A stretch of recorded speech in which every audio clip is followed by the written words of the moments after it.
आपसे जानना चाहता हूं कि हालात जिस तरह के बन रहे थे, प्रधानमंत्री ने आपकी मंशा के मुताबिक फैसला कर दिया, 3 मई तक लॉकडाउन बढ़ गया।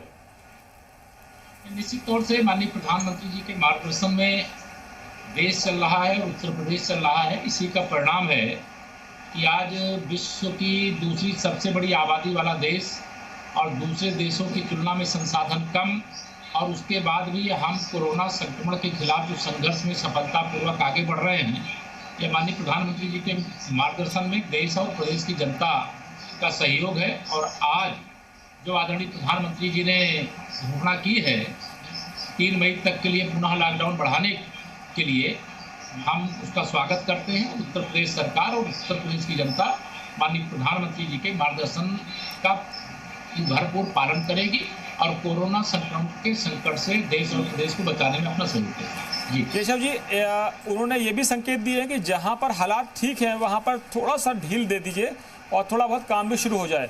तो आपको लगता है उत्तर प्रदेश के स्थिति को देखें तो कौन से ऐसे इलाके हैं जहां आपको सख्ती बरतनी पड़ेगी और कौन से ऐसे इलाके हैं जहां आप ढील दे सकते हैं? वो सख्ती वाले इलाके पहले से ही हॉट स्पॉट के रूप में चिन्हित किए गए हैं, वहाँ जो सख्ती रखना चाहिए रख रहे हैं।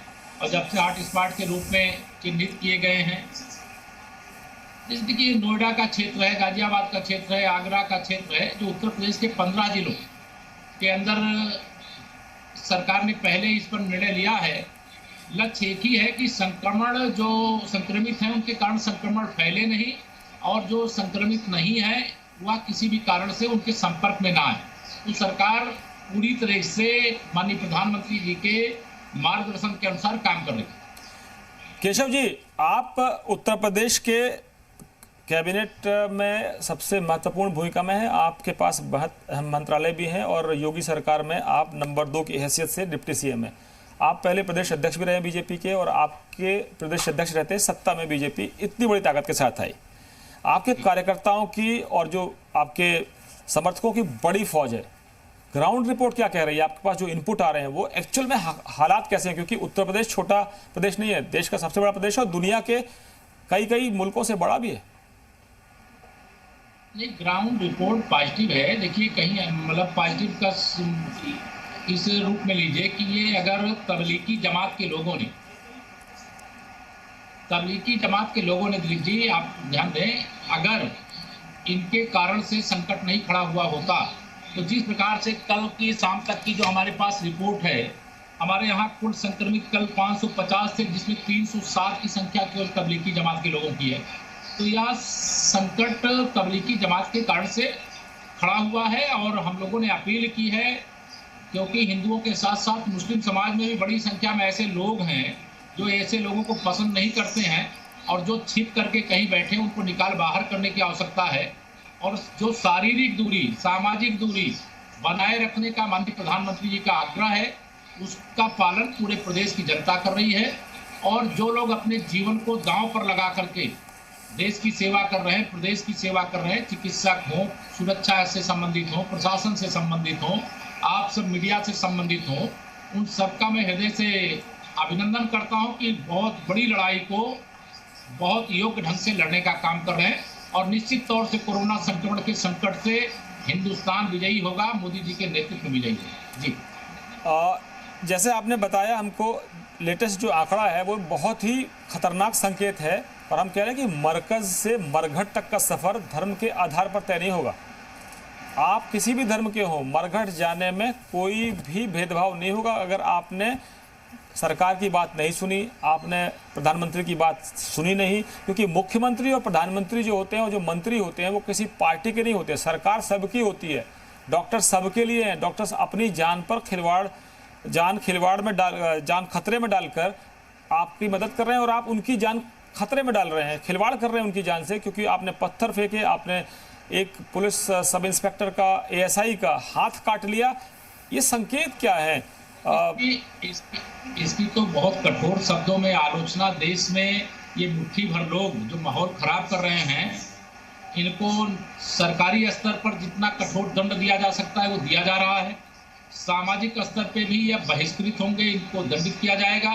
क्योंकि जैसा आप कह रहे हैं, मैं उसका समर्थन करता हूं कि कोरोना संक्रमण जब फैलता है तो ना वो हिंदू देखता है, ना मुसलमान देखता, ना कोई और धर्म देखता है, ना कोई जाति और पार्टी देखता है।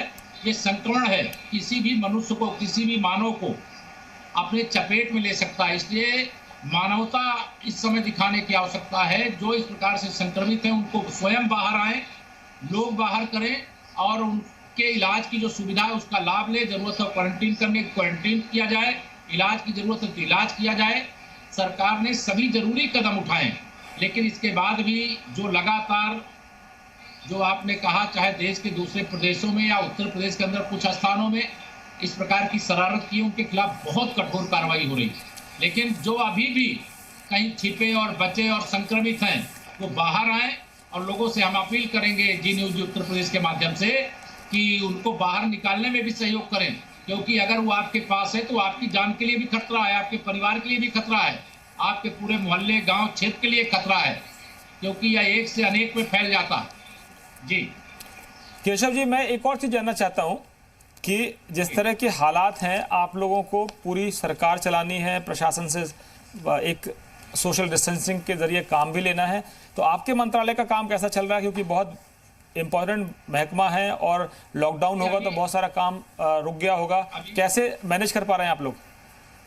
अभी तो देखिए, कोई ऐसे काम जो हो रहे थे वो ऑनलाइन कर रहे थे, कहीं जरूरत पड़ी तो जो शारीरिक दूरी, सामाजिक दूरी का पालन करते हुए कर रहे थे। कल 15 तारीख से कुछ निर्माण कार्य प्रारंभ करने की बात कही गई थी और 15 तारीख से मंत्रालयों में जाने की बात है, वो तो जाने का काम शुरू करेंगे सामाजिक दूरी का पालन करते हुए।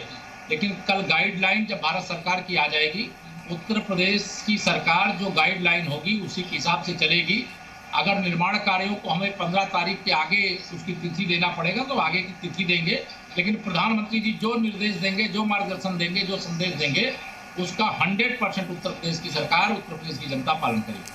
अच्छा, संगठन के हिसाब से मैं कहूं तो आपके कार्यकर्ता आपसे क्या कह रहे हैं? थोड़ा डर है क्योंकि ये महामारी ऐसी है, समझ में नहीं आ रहा कि दुश्मन कहाँ छुपा हुआ है, पता ही नहीं चलता कौन आपसे हाथ मिला लेगा, कौन आपको कोरोना देकर चला जाएगा।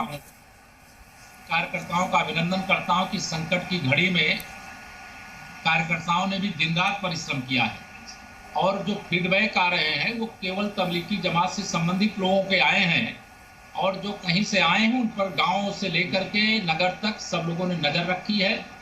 प्रशासन ने भी बहुत परिश्रम किया है, पुलिस ने बहुत परिश्रम किया है। सबके परिश्रम के कारण से बड़ी संख्या में लोगों को जो क्वारंटीन करा दिया गया, पहले से उनकी जाँच करा दी गई।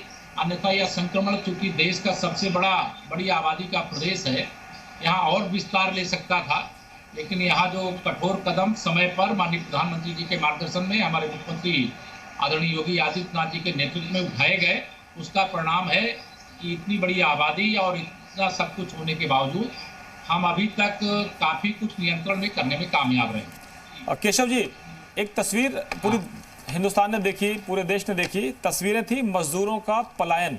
मजदूर लगातार पूरे प्रदेशों से चल के, हमने महाराष्ट्र से, पंजाब से, हरियाणा से, हिमाचल से, छत्तीसगढ़ से, यूपी से जाते हुए, यूपी में आते हुए तमाम लोगों को देखा। वो तस्वीरें विचलित करने वाली थी, परेशान करने वाली थी, लेकिन जगह जगह उनको जिस तरह से कई जगह सहयोग मिला, कई जगह पुलिस की लाठियां मिली, क्योंकि पुलिस को भी पता नहीं था कि प्रोटोकॉल क्या है, कैसे करें। एक तस्वीर ये भी बताई गई कि दिल्ली की सरकार ने बसों में भर भर के गाजियाबाद बॉर्डर और नोएडा में छोड़ दिया उनको। ये आरोप प्रत्यारोप की बात मैं नहीं करूंगा, लेकिन वो मजदूर जो पूरे देश की इकोनॉमी की, अर्थव्यवस्था की बैकबोन है, वो मजदूर किसान जो दूसरे राज्यों में जाके यूपी से, एमपी से, छत्तीसगढ़ से या बिहार से जाके पूरे देश में किसानी में मदद करता है या अपना पेट भी भरता है, वो इस कदर परेशान होगा, ये किसी को उम्मीद नहीं थी। मैं किसी सरकार पर आरोप नहीं लगाता हूं, लेकिन ऐसे हालात बने। आप क्या मानते हैं कि थोड़ा सहयोग हो जाता सबका तो ये हालात नहीं बनते, सोशल डिस्टेंसिंग भी रहती, जो जहां था वहीं पड़ा रहता? उत्तर प्रदेश की सरकार ने माननीय प्रधानमंत्री जी के द्वारा दिखाए गए रास्ते पर लगातार चलने का काम किया। अब किसने गलती की, क्यों गलती की, एहसास उसको है। मैं आरोप प्रत्यारोप, क्योंकि यह राजनीति का समय नहीं है, यद्यपि इस समय भी कांग्रेस जैसी पार्टियां, समाजवादी जैसी पार्टियां राजनीति कर रही हैं और यह राजनीति का समय नहीं है। यह राजनीति करने वाले हों चाहे राजनीति न करने वाले हों, सबको एकजुट होकर के देश को संक्रमण के संकट से बचाने का है। अब वो कैसी चूक हुई, अचानक इतनी बड़ी संख्या में अगर एक राज्य से निकल करके और हमारे प्रदेश की सीमा पर आएंगे, तो हम लोग जो कर सकते थे वह करने का प्रयास किया, ठीक से किया। और जो बड़ी संख्या में मजदूर आ गए थे उनको गांव में भिजवा करके उनको क्वारंटीन किया गया। लेकिन अब सबसे मैं अपील कर रहा हूं, जैसा माननीय प्रधानमंत्री जी ने कहा है, जो जहां हैं वहीं पर रहें। कई लोग अभी भी फोन करते हैं कि हम यहाँ पर फंसे हुए हैं। मैं उन सबसे आपके माध्यम से कहना चाहूँगा, वो फंसे नहीं हैं, जहाँ पर हैं वो वहाँ पर बचे हुए हैं और वहीं रहें। उनकी कोई असुविधा है वो खबर दें, उनकी सारी सुविधाएं उनको उपलब्ध कराई जाएगी। लेकिन अभी वो जहाँ हैं वहाँ से निकल करके अगर घर आने की कोशिश करेंगे, अपने गांव जाने की कोशिश करेंगे, तो हो सकता है कि बहुत बड़ा नुकसान देश को और प्रदेश को और उनके गांव को और उनके परिवार को उठाना पड़ेगा। इसलिए तो जहाँ है वहाँ पर रहें। जी केशव जी, हम भी इसलिए ये कह रहे हैं, हमने कार्यक्रम का नाम ही दिया है लॉक है डाउन नहीं, क्योंकि हम हैं इंडिया वाले। और हम चलते चलते सवाल कर लें, आपकी सेहत के लिए कुछ कर पा रहे हैं? घर परिवार चिंता में रहता होगा कि केशव जी कोरोना से डर नहीं रहे हैं, या प्रिकॉशंस तो ले रहे हैं लेकिन परिवार में बड़ा डर बना रहता है। ये डर सार्वजनिक जीवन में अगर समाज का उत्तरदायित्व है, सरकार के अंदर आप हैं, तो जो एक प्रोटोकॉल निर्धारित किया गया उसका पालन करते हुए सेवा तो करनी पड़ेगी, जिम्मेदारी तो निभानी पड़ेगी। अब परिवार में लोग अभ्यस्त भी इस बात के हैं कि समाज का अगर दायित्व है सरकार के माध्यम से तो उसका निर्वाह करना है। मुझे नहीं लगता है केशव जी पहले तो खूब सैक्रिफाइस किया। केशव जी, आपके परिवार ने, हमारे परिवार ने, पुलिस वालों के परिवार ने, डॉक्टर्स के परिवार ने, सबने खूब सैक्रिफाइस किया। सेना के जवान आज भी वो सियाचिन में होंगे, पाकिस्तान की बॉर्डर पर होंगे, आज भी हमारे सैनिकों को शहादत झेलनी पड़ रही है पाकिस्तान की गोलीबारी में। मैं आपसे कह रहा हूं कि सब परिस्थितियां ऐसी नहीं होती। ऐसे हालात बन गए हैं कि कोरोना इतना भयंकर बीमारी है कि समझ में नहीं आ रहा कि दुश्मन है कहाँ। ये चिंता वाली बात है सबके लिए, क्योंकि वो भगवान को जप रहा है, कोई खुदा को मना रहा है, कोई वाहेगुरु से प्रार्थना कर रहा है, कोई अपने आराध्यों से प्रार्थना कर रहा है, लेकिन घर वाले सोच रहे हैं करें क्या, समझें क्या, कहाँ से आएगा, कैसे बचेंगे। अब यह एक ही बात है, शत्रु यह अदृश्य है, ये दिखाई नहीं दे रहा है। और अदृश्य शत्रु पर विजय प्राप्त करने का एक ही रास्ता है कि हम लॉकडाउन का अक्षरशः पालन करें, और लॉकडाउन के पालन का ही परिणाम है। अन्यथा भारत में अगर अमेरिका जैसे हालात होते, स्पेन और इटली जैसे हालात होते, ब्रिटेन और फ्रांस जैसे हालात होते, तो हमारी स्थिति क्या होती। हमारे पास उतने संसाधन, उतने हॉस्पिटल, उतने डॉक्टर सब नहीं उपलब्ध थे। लेकिन हमारे देशवासियों ने, प्रधानमंत्री चूंकि विश्व का सबसे लोकप्रिय नेता आज प्रधानमंत्री के रूप में माननीय नरेंद्र मोदी जी हमारे पास हैं, और जिस रास्ते पर हिंदुस्तान को आप लेकर के चल रहे हैं, आज उसी रास्ते पर दुनिया चलना चाहती है। बिल्कुल। और जिस प्रकार से माननीय प्रधानमंत्री जी ने जो आज राष्ट्र के नाम संबोधन में 7 आग्रह किए हैं, वह 7 आग्रह देश की जनता ने, प्रदेश की जनता ने सुना है। मैं सबसे अपील करता हूं कि उस आदेश का पालन करें, लॉकडाउन को सफल बनाएं, और जान है तो जहान है, और जान भी है जहान भी है, या दोनों बातों को ध्यान में रख करके सरकार जो गाइडलाइन। बिल्कुल केशव जी, आपने ठीक कहा, और हम उम्मीद करते हैं कि दर्शक जो है वो सुन रहे होंगे आपको, आपके कार्यकर्ता सुन रहे होंगे, पूरे देश की जनता, प्रदेश की जनता जो भी हमको इस वक्त देख रहे होंगे वो सुन रहे होंगे। और हमने इसलिए कार्यक्रम का नाम दिया है लॉक है डाउन नहीं, क्योंकि हम हैं इंडिया वाले, हम आसानी से हार नहीं मानते। दुश्मन अदृश्य हो, दुश्मन सामने दिखता हो, हम हार नहीं मानेंगे, रार नहीं ठानेंगे। अटल बिहारी वाजपेयी जी की कविता है, वो आप सब लोग उसको ज़्यादा जीते हैं, क्योंकि हम लोग तो पत्रकार हैं, हम सुनते हैं, लोगों को बताते हैं। हमारे जो जर्नलिस्ट मैदान में हैं, हम उनके लिए भी दुआ करते हैं। केशव जी, हम उम्मीद करते हैं कि ईश्वर आपकी रक्षा करे, आपकी सरकार के जो नुमाइंदे हैं वो सेफ रहें, और हम अपने जर्नलिस्ट के लिए प्रे करते हैं। पुलिस वालों को हमारा सलाम है, हाथ कानून के काटने वालों को हम बताना चाहते हैं कि देश इस पूरी जो आपने बेरहमी दिखाई उसको देख रहा है, और डॉक्टर्स पर हमला करने वाले भी सचेत हो जाएं, क्योंकि मरकज में आपने क्या सीखा नहीं पता। मरघट में आप जाएंगे, कब्रिस्तान में आप जाएंगे, कोई नहीं पूछेगा कि आपको धर्म के आधार पर कोरोना आया है या नहीं आया है। हम सब मिलकर, केशव जी आपकी सरकार जो कोशिश कर रही है, आप लोग जो कोशिश कर रहे हैं, पूरा मीडिया साथ है, हम भी अपने जो सहयोगी हैं, कैमरामैन्स हों, रिपोर्टर्स हों, एंकर्स हों, हम सब लोग आपके साथ हैं। प्रकट करते हुए आप सबका भी धन्यवाद करता हूं। जी जी, बहुत धन्यवाद।